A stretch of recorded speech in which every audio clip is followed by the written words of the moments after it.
Boa noite, tudo bem? Me chamo Carlos Daniel e irei apresentar os resultados do meu PIBIC, que foi orientado pela professora doutora Carlete Ivânia Mendes Vieira. Os solos abrigam uma vasta diversidade de micro-organismos produtores de metabólitos, com propriedades antimicrobianas que podem ser utilizados como antibióticos, como é o caso de Streptomyces.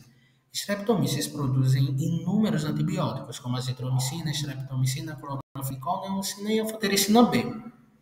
E fazendo uma análise da literatura, podemos concluir que é possível aumentar a produção desses metabólicos que são usados como antibióticos e ainda reduzir os custos de produção simplesmente manipulando a composição do meio. Portanto, o nosso objetivo principal foi justamente entender como cepas de Streptomyces se comportam em meios otimizados nutricionalmente. Inicialmente, coletamos 5 amostras do mangue de Termares e 5 amostras do mangue de Cabedelo, ambos de João Pessoa, ambos localizados em João Pessoa, e transferimos para o Laboratório de Microbiologia Básica, onde houve o isolamento de cepas de Streptomyces por diluição seriada e spreader plate. Após esse isolamento, avaliamos o crescimento microbiológico.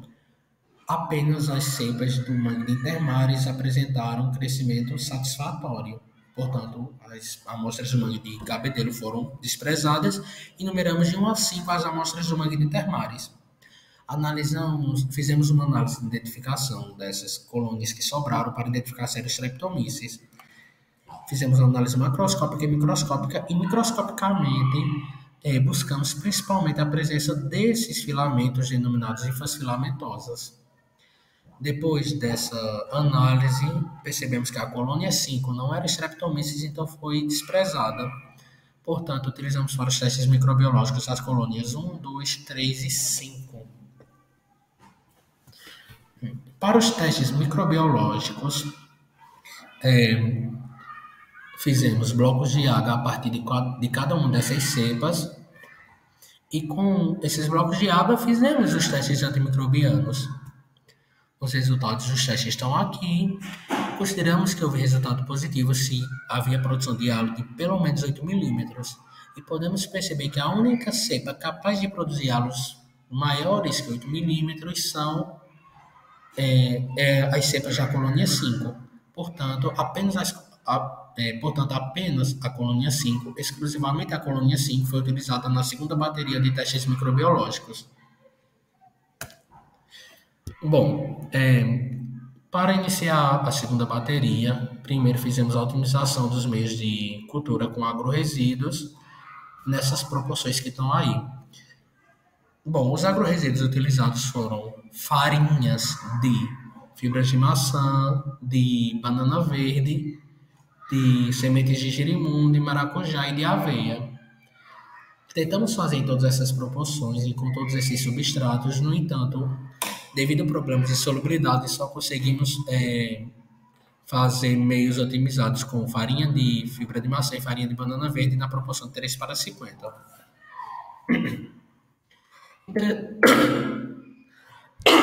Desculpa. Bom, interessante reparar que, ao analisar os dados da segunda bateria de testes microbiológicos, reparamos que houve uma inibição muito grande dos halos. Bom, à primeira vista, aparenta ser valores desanimadores. No entanto, esses valores devem ser analisados em contexto.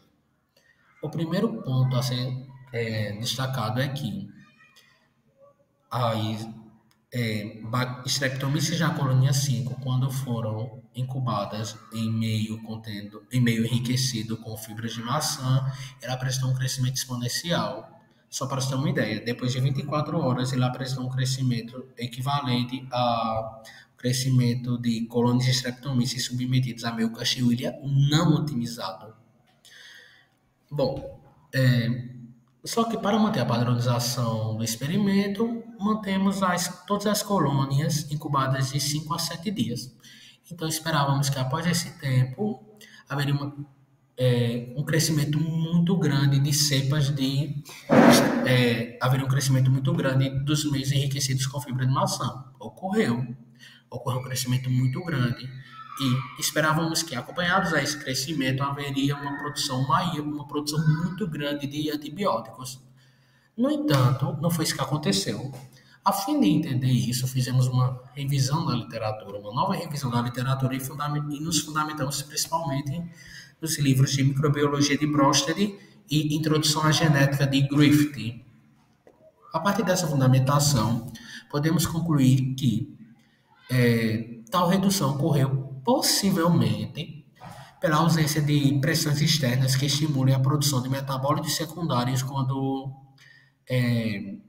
o início se torna mais, quando o meio se torna mais rico nutricionalmente. Bom, esse enriquecimento resultante da adição de substratos pode criar uma condição de abundância de nutrientes, eliminando assim a necessidade de competição entre micro-organismos e, por consequência, a necessidade de sintetizar quantidades de metabólitos secundários. Ou seja, o meio estava tão rico nutricionalmente que o Streptomyces não sentiu necessidade de produzir metabólitos para se livrar de sua concorrência. Porque mesmo que tivesse concorrente, tinha tantos nutrientes que energeticamente não fazia sentido produzir metabólitos. Outro fator que é importante destacar é que as Streptomyces que foram incubadas nos meios enriquecidos com banana verde tiveram seu crescimento inibido, pois banana verde tem alto teor de taninos. Bom, então, naturalmente, esperava-se que houvesse a produção de halos pequenos ou nem houvesse produção de halos. Só que quando a gente reparar aqui, realmente os halos produzidos são pequenos, mas considerando que não havia praticamente Streptomyces em cada disco de AGA, houve uma inibição tão grande que praticamente não havia Streptomyces nos blocos de AGA. Então, a gente esperava que não era para. Então, a gente deduziu que não era para haver crescimento, formação de halo, melhor dizendo. No entanto, houve. Por exemplo, se a gente reparar no caso da Klebsiella pneumoniae, houve uma produção de halo de 8 milímetros. 8 milímetros é muita coisa para um bloco de água que praticamente não tem Streptomyces. Então, fomos fazer nova análise da literatura e chegamos à conclusão que meios otimizados com farinha de banana verde apresentam produções de halos relativamente significativas ao levar em consideração a inibição do crescimento, pois a condição que Streptomyces está submetida é tão adversa, mas tão adversa, que ela vai tentar sobreviver a todo custo, inclusive aumentando a produção de metabólitos secundários. Portanto, diante de tudo isso, podemos concluir que mangos paraibanos possuem sim potencial biotecnológico, inclusive cepas Streptomyces da colônia 5 apresentaram, em alguns casos, halos superiores a controle positivo e condições adversas estimulam a produção de antibióticos. Bom, esse projeto foi financiado pelo CNPq e pela UEPB e é importante destacar que, para terminar, a metodologia empregada nesse PIBIC foi muito extensa e obtemos muito mais resultados do que os que foram apresentados aqui. No entanto, devido à brevidade do tempo, não será possível detalhar a metodologia e, infelizmente, também não será possível apresentar todos os resultados obtidos.